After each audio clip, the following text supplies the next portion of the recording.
तो आज की क्लास में मैं कुछ होमवर्क और देता हूँ करने के लिए।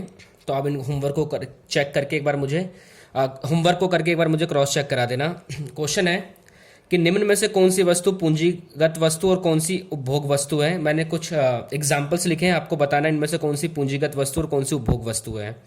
पहला पॉइंट है एक कार को टैक्सी की तरह उपयोग करना। अब एक कार को टैक्सी की तरह उपयोग कर रहे हो, आपको बताना है पूंजीगत वस्तु है उपभोग वस्तु है।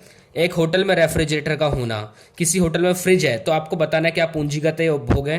और घर में एयर कंडीशनर का होना, क्या घर में एसी का होना उपभोग वस्तु है और पूंजीगत वस्तु है। ठीक है, तो ये कुछ क्वेश्चंस थे। अगला क्वेश्चन है निम्नलिखित में कौन सी मध्यवर्ती वस्तु है और कौन सी अंतिम वस्तु है, आपको कारण के साथ इसका आंसर बताना है।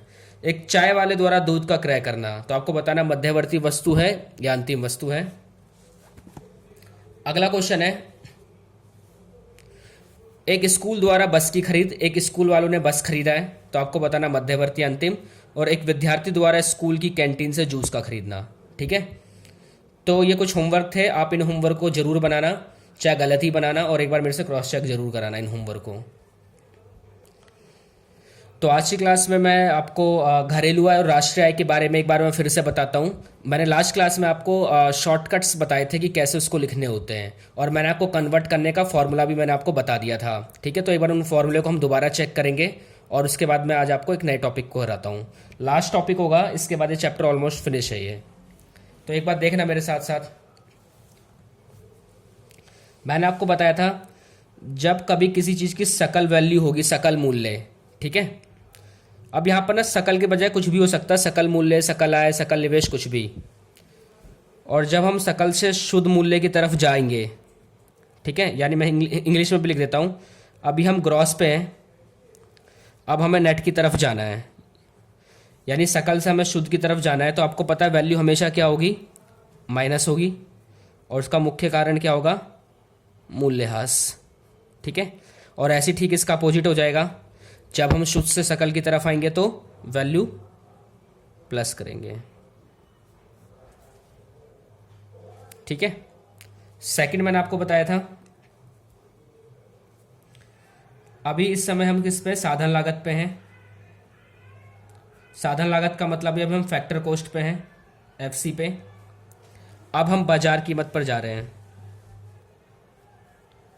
यानी मार्केट प्राइस पे। जब हम साधन से बाजार की तरफ जाएंगे तो वैल्यू बढ़ेगी, बिल्कुल बढ़ेगी, प्लस शुद्ध अप्रत्यक्ष कर, यानी नेट इनडायरेक्ट टैक्स। ठीक है, और जब हम मार्केट से बाजार की तरफ जाएंगे, साधन की तरफ मार्केट से, तो वैल्यू क्या होगी, माइनस होगी, शुद्ध अप्रत्यक्ष कर। और मैंने बताया था शुद्ध अप्रत्यक्ष कर कैसे निकलता है। शुद्ध अप्रत्यक्ष कर का फॉर्मूला होता है अप्रत्यक्ष कर माइनस आर्थिक सहायता। ठीक है, तो ये कुछ टॉपिक्स मैंने आपको बताए थे, मैं एक बार उनका मैंने फिर से रिवीजन करा दिया है। मैंने साथ साथ बताया था कोई भी जो आय होती है वो साधन लागत पर शुद्ध कैलकुलेट होती है। ठीक है, कोई भी आय होगी वो साधन लागत पर शुद्ध कैलकुलेट होगी, चाहे वो घरेलू आय हो चाहे वो राष्ट्रीय आय हो। ठीक है, घरेलू आय हो चाहे वो राष्ट्रीय आय हो। आगे देखते हैं हम।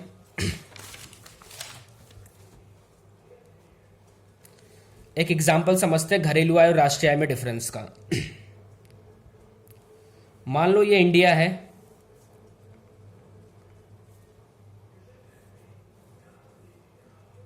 ये जापान है, और ये सिंगापुर है। इंडिया में मान के चलते हैं 10 इंडियंस रहते हैं जिन्होंने 7,000 रुपये कमाए हैं, 5 फॉरेनर भी रहते हैं, मान लो एक काल्पनिक एग्जाम्पल है, और 5 फॉरेनर रहते हैं जिन्होंने 3,000 रुपये कमाए हैं। जापान में भी कुछ ना कुछ इंडियंस काम करते होंगे, तो मान के चलते जापान में 4 इंडियन रहते हैं जिन्होंने 3,000 रुपये कमाए हैं। सिंगापुर में भी कुछ ना कुछ इंडियंस रहते होंगे, मान के चलते यहाँ पे 2 इंडियंस हैं, उन्होंने 1,000 रुपये कमाए हैं। ठीक है, अब चेक करते हैं कि घरेलू आय, जिसको हम जीडीपी बोलते हैं हमारे देश में, वो कितनी होगी, और उसके बाद हम चेक करेंगे राष्ट्रीय आय कितनी होगी, दोनों में डिफरेंस क्या है। तो जो घरेलू आय होती है ना, बेसिकली मैंने कहा था कि वो देश की बाउंड्री के अंदर कोई भी इनकम कमा रहा हो, देश की बाउंड्री के अंदर जनरली, क्योंकि मैंने एग्जांपल में, मैंने यहाँ पे एम्बेसीज वगैरह का एग्जांपल नहीं लिया है, मैंने जनरल एग्जांपल लिया है, ठीक है।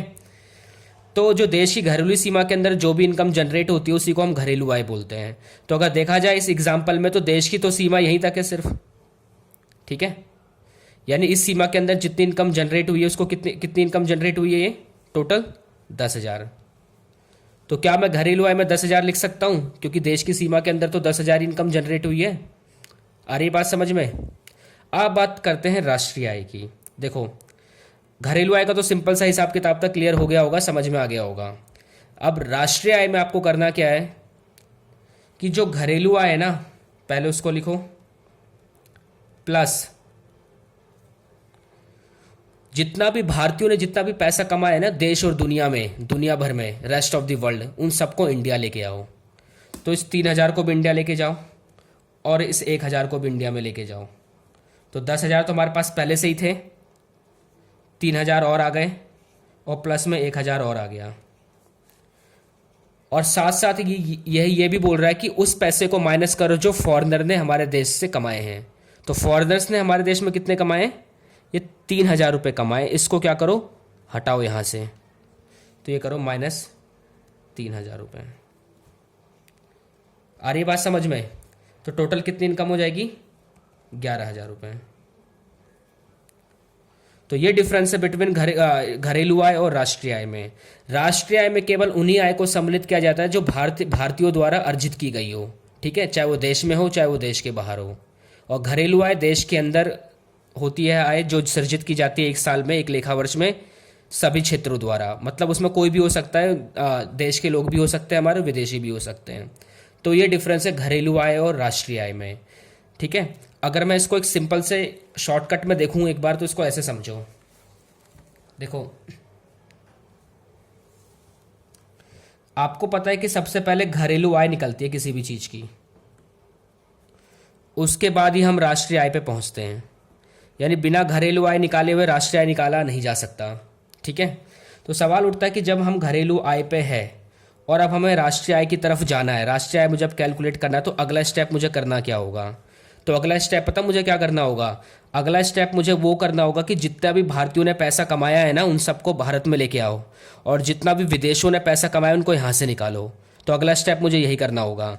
तो घरेलू आय से जब हम राष्ट्रीय आय की तरफ जाएंगे तो हम क्या करेंगे, प्लस विदेशों से प्राप्त शुद्ध साधन आय, ये शुद्ध को मैं सर्कल कर रहा हूं, शुद्ध साधन आय, ठीक है। और जब हम राष्ट्रीय आय से घरेलू आय की तरफ जाएंगे तो माइनस करेंगे विदेशों से प्राप्त शुद्ध साधन आय।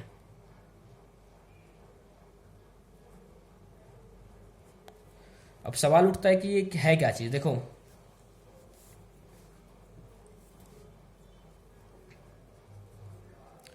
विदेशों से